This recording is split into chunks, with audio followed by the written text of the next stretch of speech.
Vamos lá, então, gravando. Para quem não me conhece aí ainda, eu sou Amanda Rodrigues, sou advogada, professora de processo penal, de história do direito, por incrível que pareça. Mas hoje a gente vai conversar sobre um tema, nessa revisão nossa para a OAB. O tema de hoje, então, é prisões e medidas cautelares. Primeira coisa que a gente tem que delimitar aqui é de que prisão a gente está falando, né? A primeira coisa. Porque a gente tem, na verdade, as prisões provisórias, né? E a prisão pena. A prisão pena é aquela que se cumpre depois de uma condenação, de um trânsito em julgado, ou mesmo em razão de uma guia que a gente chama de guia provisória de pena. Mas isso a gente vai falar lá na execução penal, quando a gente for tratar do assunto, beleza? Hoje nós vamos ficar com a prisão provisória, que é gênero de prisão. Por que é gênero? Porque dentro da prisão provisória a gente tem 3 espécies. Quais são, então, as nossas espécies de prisão provisória? A gente tem a prisão em flagrante, a gente tem a prisão preventiva e a gente tem a prisão temporária. Então, 3 espécies de prisão provisória. Então, prisão provisória muita gente usa como sinônimo, mas prisão provisória é diferente de prisão preventiva. Entendem por quê? Prisão provisória é gênero, prisão preventiva, espécie do gênero prisão provisória. Beleza? Feita, então, essa delimitação. Boa noite, Raíssa. Feita, então, essa delimitação, falar para a Raíssa, então, a gente vai trabalhar prisões, mas prisões provisórias e não prisão-pena, que a gente vai deixar para execução penal.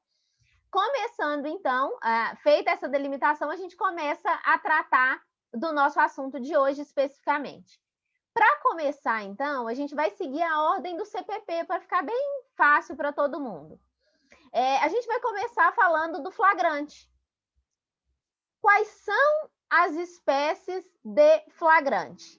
E aí, a gente tem que, já lá no artigo 301, que é o primeiro artigo, né, que trata da prisão em flagrante, me diz o seguinte, que qualquer pessoa do povo pode prender em flagrante delito, e para a autoridade policial, isso é uma obrigação, isso é um dever.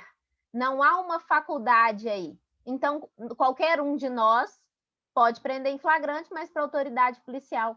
Isso deixa de ser uma faculdade e passa a ser um dever, é o que está no artigo 301 do Código de Processo Penal. Já o artigo 302, ele me traz as hipóteses de prisão em flagrante. E por que essas hipóteses elas são tão importantes?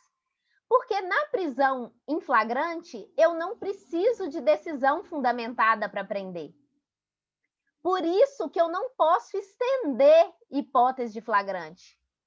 A leitura ela tem que ser restritiva. São essas hipóteses que estão aí. Quais são as hipóteses, então? Muito bom que vocês tenham o código em mãos, porque eu gosto muito de aprender visualmente. Então, eu vejo, eu lembro. Então, a primeira hipótese de flagrante que tem aí no 302 é o inciso 1º, que é o flagrante próprio ou real, assim como o inciso 2º. Então, a gente tem 4 incisos e 3 hipóteses de flagrantes. Por quê? Tanto o inciso 1º quanto o inciso 2º são hipóteses de flagrante próprio ou flagrante real. Beleza? O que isso quer dizer? É as hipóteses mais próximas e mais reais de um flagrante mesmo. A hipótese daquilo ali ser um flagrante é muito maior do que o terceiro e o quarto, por exemplo. O inciso 1º me diz o seguinte, que está em flagrante delito aquela pessoa cometendo uma infração penal. Ou seja, eu gosto de dar o exemplo do homicídio, que a gente consegue visualizar. Eu cheguei e vi uma cena. Qual cena eu vi no inciso 1º? Uma pessoa dando facada na outra. Eu vejo a ação. Eu vejo a facada. No inciso 2º, é aquela pessoa que acabou de cometer. Qual que é a cena que eu estou vendo, então? Eu chego no ambiente e vejo uma pessoa em cima da outra, todo sujo de sangue, com uma faca suja de sangue na mão. Essa é a cena que eu vejo. Ele acabou de cometer. A cena ali me mostra tudo que foi aquela pessoa de fato quem cometeu. Então, essas duas hipóteses são as hipóteses de flagrante próprio ou flagrante real. A gente tem aí o inciso terceiro, então, que é a hipótese de flagrante impróprio ou quase flagrante. É uma hipótese de flagrante, mas presta atenção, o nome que a doutrina deu foi quase flagrante, mas é uma hipótese de flagrante, viu, gente? Então, o inciso terceiro me diz o seguinte, é aquela pessoa que é perseguida. E aí a gente tem que prestar muita atenção que logo depois do é perseguido tem um logo após. Ou seja, não é perseguido anos depois, não. Não, é logo após o cometimento do crime. E aí ele pode 24 horas depois, né? Oi? 24 horas depois, né, da prática do Não, crime, nada né? disso. Nós vamos falar desse mito aí daqui a pouco. Mas o logo após é logo após mesmo. Por exemplo, agora, lembra do exemplo que eu dei do homicídio, né? Peguei a pessoa dando a facada, flagrante próprio real, inciso primeiro. Peguei a pessoa sem dar as facadas, mas em cima da vítima, todo sujo de sangue, com a faca na mão. Flagrante próprio real também, inciso segundo. Agora, a pessoa que é perseguido logo após é uma pessoa que eu vi. Então, aconteceu um crime. Eu tô do lado de fora da casa agora, tá? Eu sou a pessoa que está assistindo ali a cena, que assistiu a primeira, que assistiu a segunda. Na terceira hipótese, eu tô do lado de fora de onde aconteceu o crime e vejo uma pessoa saindo com uma faca na mão, todo sujo de sangue. E aí, logo depois, a gente descobre que uma pessoa foi assassinada ali dentro. Eu aviso a polícia. Eu falo, acabou de cometer um homicídio aqui, acabou de acontecer um homicídio aqui, e a pessoa saiu com tal vestimenta, com uma faca na mão, com a roupa suja. O que a polícia vai fazer? Vai sair o encalço dessa pessoa. Então, vejam que o crime aconteceu agora. Então, foi logo depois. Né? Então, assim, não pode ter um lapso temporal muito grande. Aquele logo após aí é importante. Peraí, gente, deixa eu admitir o resto pessoal que foi. Então, Renato, essa ideia aí do 24 horas é um mito. Isso não existe. Eu não tenho tempo no flagrante. Eu tenho as hipóteses de cabimento. E eu adoro isso porque vários clientes entram em contato e falam assim, doutora, acabei de cometer um crime. Eu tenho que ficar 24 horas, então, fora? Eu falei, não, esquece. Que situação que você tá? Não, teve um que me ligou e falou, não, eu matei um cara. Falei, beleza, e cadê a arma do crime? Não tá comigo mais não, já liberei. Falei, então não tem flagrante mais não. Você não foi perseguido e a gente vai ver o inciso 4º? Você não tá com o produto do crime? Impossível te pegar em flagrante agora. Flagrante não existe, ainda que o crime aconteceu 1 hora atrás, tá? Importante, então, desse flagrante impróprio ou quase flagrante, quando a gente fala em perseguição, essa perseguição ela não tem tempo. Então, imagine que o policial ou qualquer pessoa saia no encalço do criminoso e saia nesse encalço durante 48 horas, 72 horas, 5 dias, 1 semana. É possível? É possível. A perseguição só não pode parar. Eu posso perder essa pessoa de vista? Posso, desde que seja por um curto espaço de tempo. Exemplo, polícia está indo, o suspeito, né, tá indo, a polícia está indo atrás, virou uma esquina. Então, por um breve intervalo de tempo ali, ele perdeu a visão, perdeu de visão o suspeito, mas logo depois viu de novo.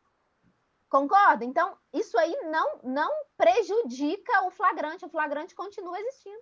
Ainda que seja 24, 48, 72, enfim, desde que haja essa situação. Entende, Renato? O 24? Sim, porque o 24 que eu me referi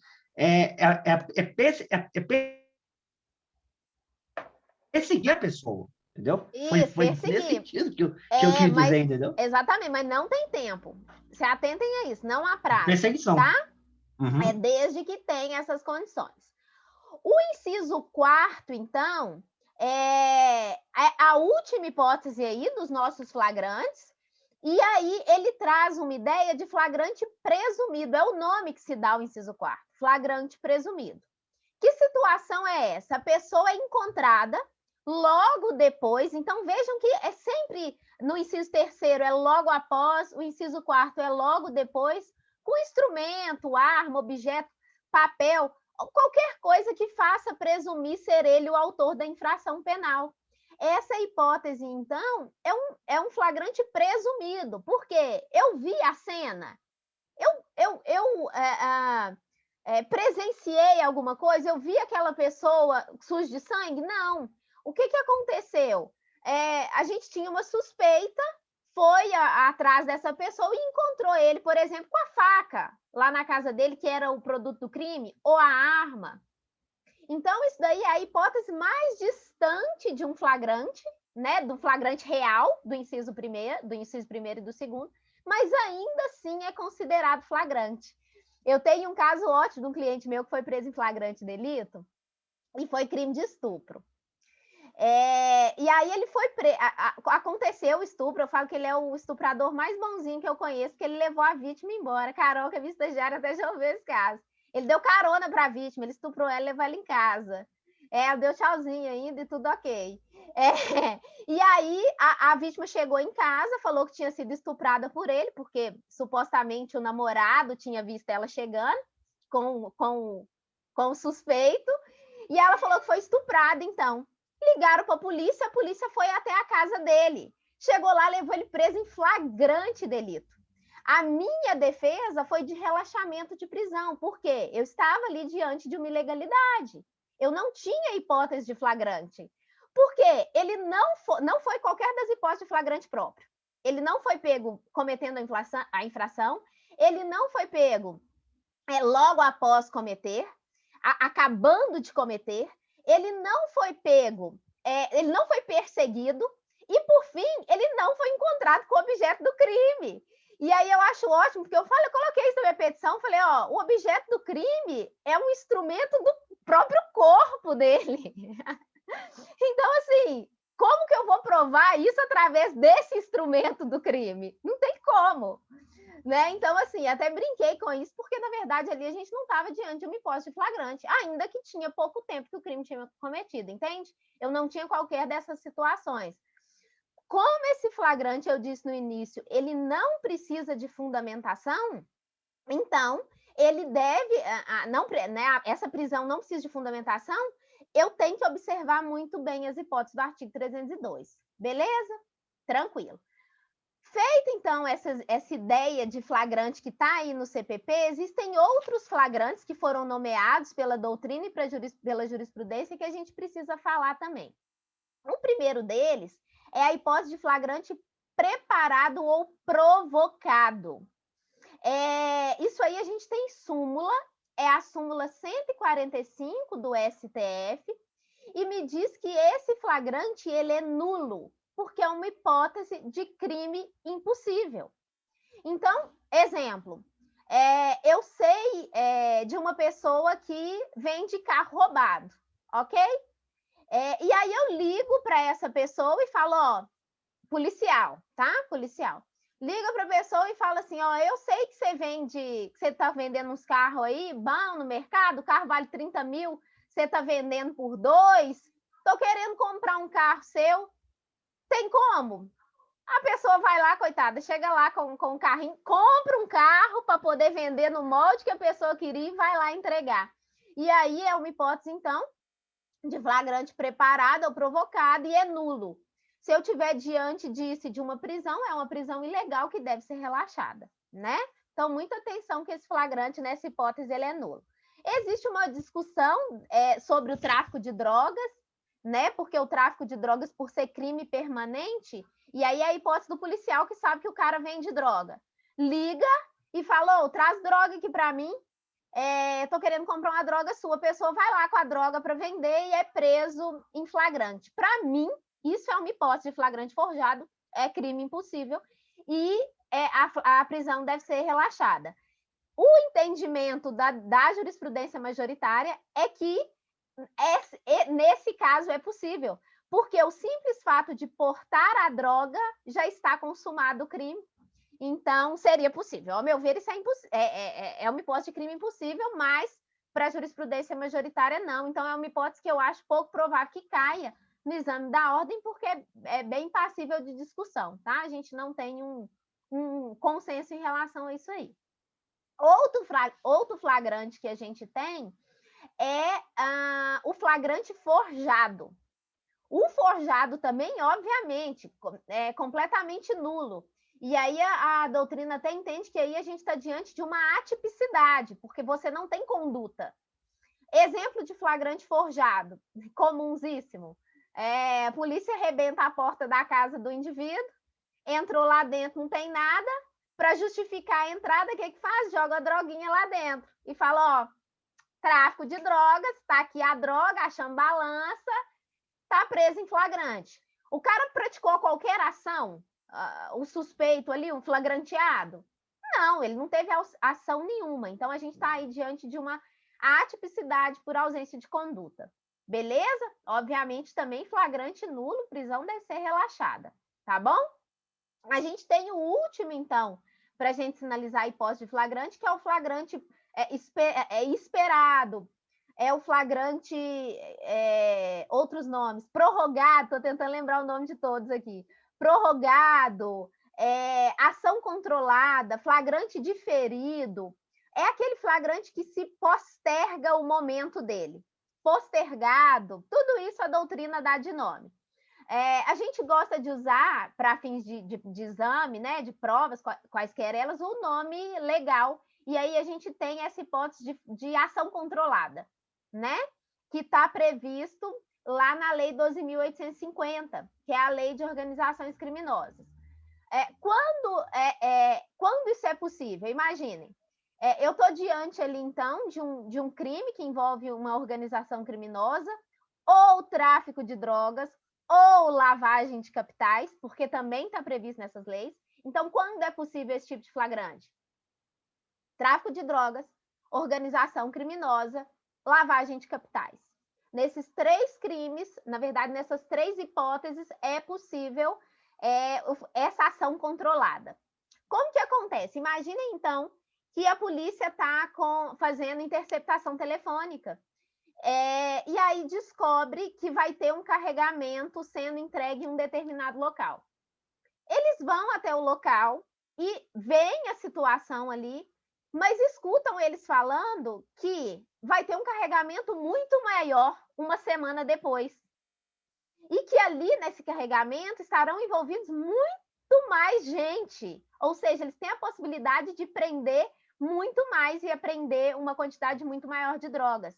Então, a lei, nesses casos, autoriza, porque lembra que eu falei, o artigo 301 é dever da autoridade policial prender? Ela teria que prender pelo artigo 301 ali, naquele momento.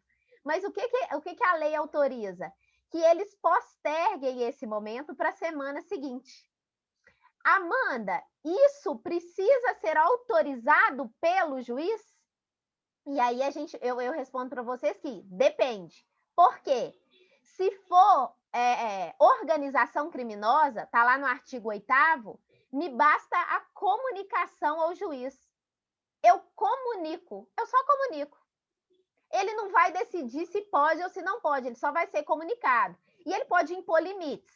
Por exemplo, beleza, façam, mas o limite pode postergar em uma semana, pode postergar em um mês, sabe? Então, eles têm que respeitar esse limite, mas não é autorização, organização criminosa. Agora, se for lavagem de capitais ou se for tráfico, eu preciso de autorização judicial, porque está previsto na lei. Vou até falar para vocês os artigos, para anotar aí. O artigo da Lei de Drogas é o 53 da Lei 11.343/2006. Na lavagem de capitais, é o artigo 4º-B, né, que é a Lei 9.613, de 98. E a organização criminosa, eu já tinha falado, é o artigo 8º da Lei 12.850, de 2012, tá? Então, essas são as hipóteses de flagrante. Como que funciona? Deu para pegar aí todos, então?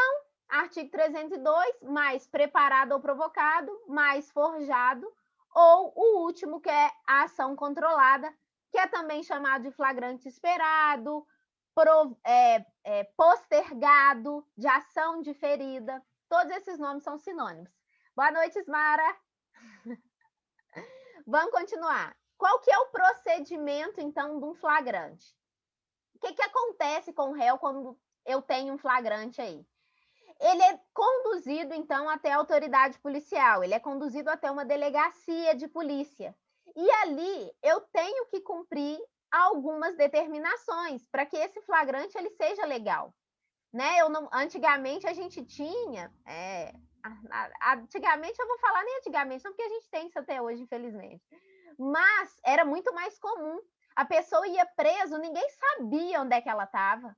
A família ficava 6 meses sem saber se estava preso, se estava morto, porque não era comunicado. Eu não tinha audiência para converter um flagrante em preventiva, por exemplo. Isso aí não existia. A pessoa ficava presa lá até ser julgada e deixa o pau quebrar. Agora não, agora a gente tem requisitos até após a Constituição de 88, isso ficou muito mais claro, e a gente vem melhorando esse procedimento ao longo dos anos, melhorou um pouco com o pacote anticrime, e assim a gente vai, né? Porque tem que resguardar essas garantias fundamentais. Então, ele é conduzido a uma autoridade policial, ali vão ser ouvidos o conduzido, né, que é o flagranteado, o condutor, que geralmente é um policial, né? Geralmente é um policial, pode ser qualquer pessoa do povo conduzido? Pode, né? Porque a gente viu que pode prender, mas geralmente é um policial. Eu vou ouvir as testemunhas, se houverem. Eu vou comunicar à família imediatamente. Por que é tão importante comunicar à família imediatamente?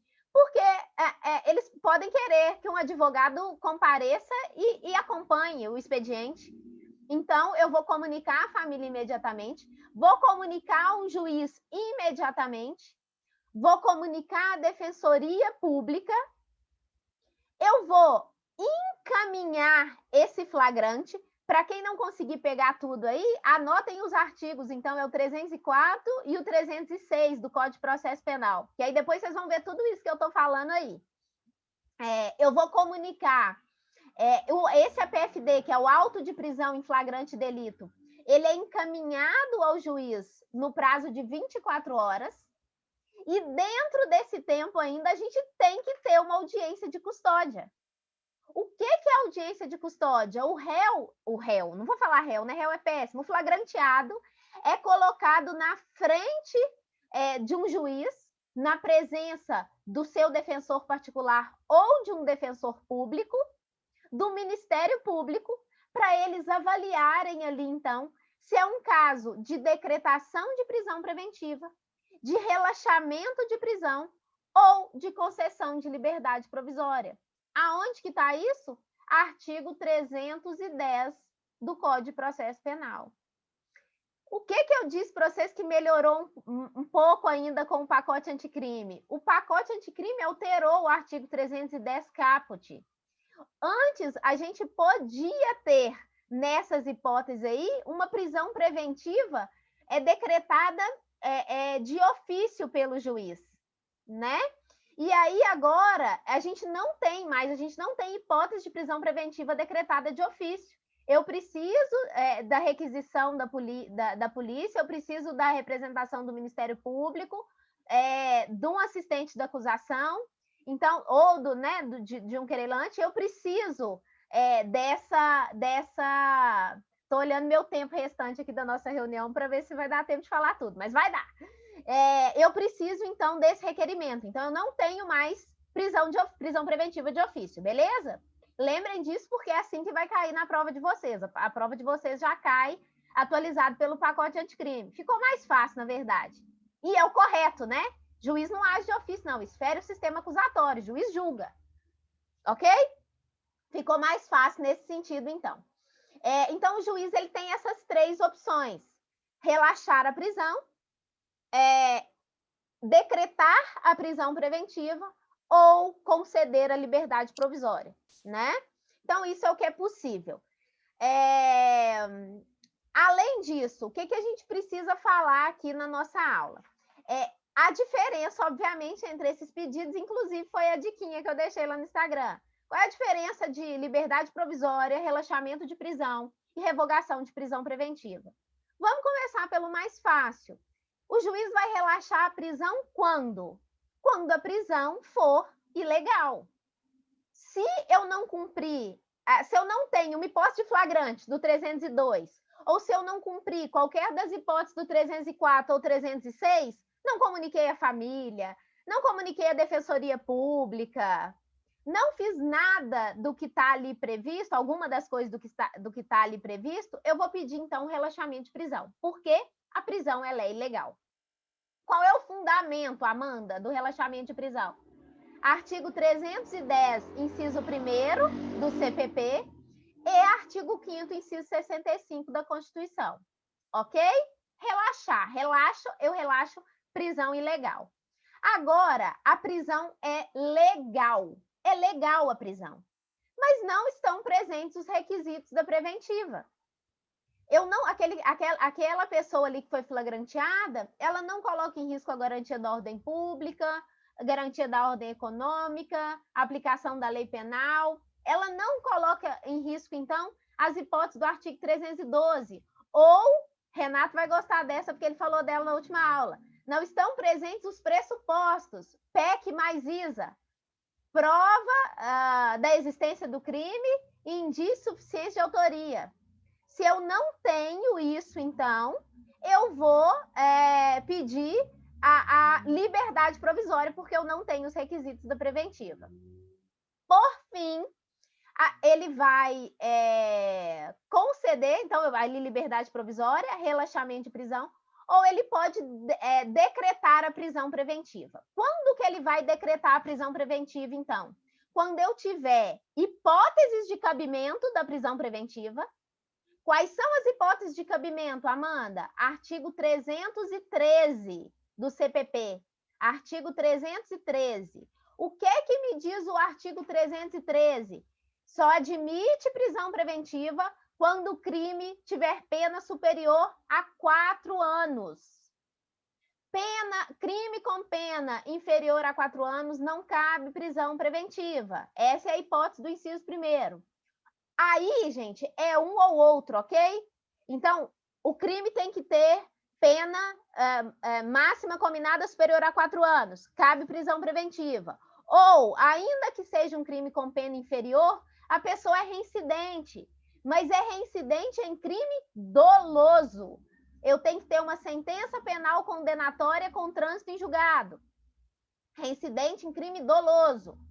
Se for, também cabe. Ainda que o crime tenha pena inferior. Ou não é reincidente e o crime não tem pena superior a 4 anos, mas é crime que envolve violência doméstica e familiar. É possível também.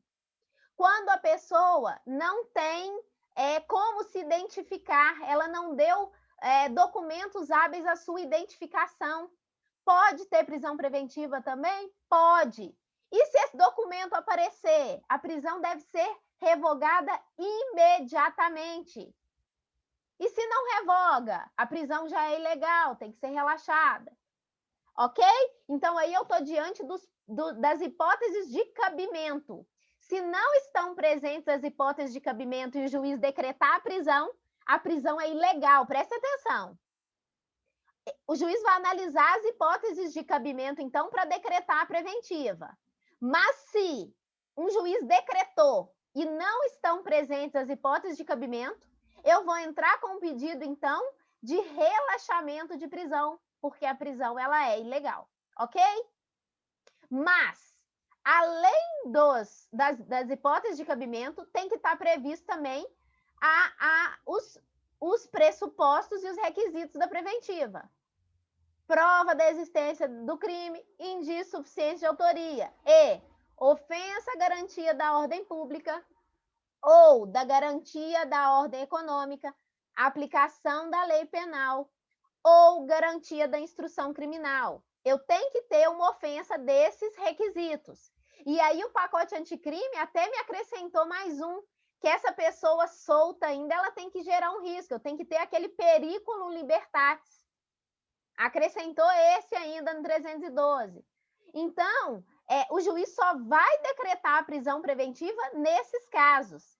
E ainda, quando não forem suficientes a aplicação de outras medidas cautelares diversas da prisão. Então, vamos supor que é uma pessoa com pena superior a 4 anos, tem prova da existência do crime, tem indício suficiente de autoria. Então, tá nas hipóteses de cabimento, tá nos pressupostos, tá nos requisitos, mas esse crime eu consigo resolver a situação com uma medida cautelar diversa da prisão? Exemplo, é um crime que uma pessoa que é funcionário público, por exemplo, ok? Para prevenir que esse crime volte a se repetir, o que eu faço para prevenir? Eu afasto essa pessoa do cargo. É uma medida cautelar diversa que eu vou resolver o problema. A prisão, gente, ela é a última ratio. Ela só deve ser decretada em casos de estrita e imperiosa necessidade. Se eu tiver diante, então, de hipóteses de cabimento de medidas cautelares, ainda que tenha tudo que eu falei, ainda que tenha hipótese de cabimento, pressuposto, requisito, eu vou aplicar uma medida cautelar, tá bom? Falando nisso, de hipótese de medida cautelar, a gente tem que lembrar que as medidas cautelares, elas estão no artigo 319 do Código de Processo Penal, e o rol, ele é exemplificativo.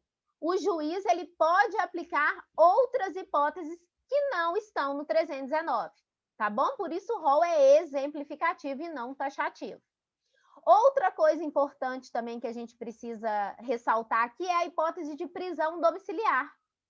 Quando que vai ser cabível prisão domiciliar? Por isso que eu falo, a gente segue uma ordem, né? Primeiro, num pedido de soltura, eu vou pedir relaxamento, que é o mais grave. Depois, eu vou pedir revogação de preventiva. Depois, eu vou pedir hipótese de medida cautelar diversa da prisão. E, por fim, eu vou pedir prisão domiciliar. Porque prisão domiciliar também é prisão. Mas é óbvio que é melhor ficar preso em casa do que ficar preso numa unidade prisional. Então, eu vou seguir a ordem aí sempre do melhor para o pior. A prisão domiciliar é o pior das hipóteses de soltura. Mas ok, tá ótimo, melhor do que ficar na cadeia. Esse rol do 318, ele é taxativo.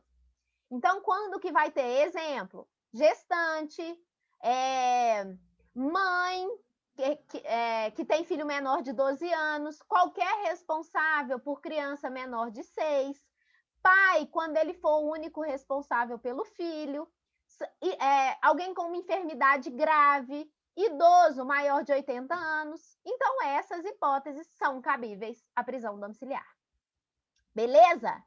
Acho que deu para falar no geral um pouco de tudo. Ainda falta falar de temporária e a diferença entre temporária e preventiva, mas a gente fala disso no próximo bloco e já começa as correções. Beleza? Perfeito. Tranquilo. Vamos então... Ok. Vamos então encerrar e a gente volta daqui a pouco. 5 minutos. Combinado. Obrigada.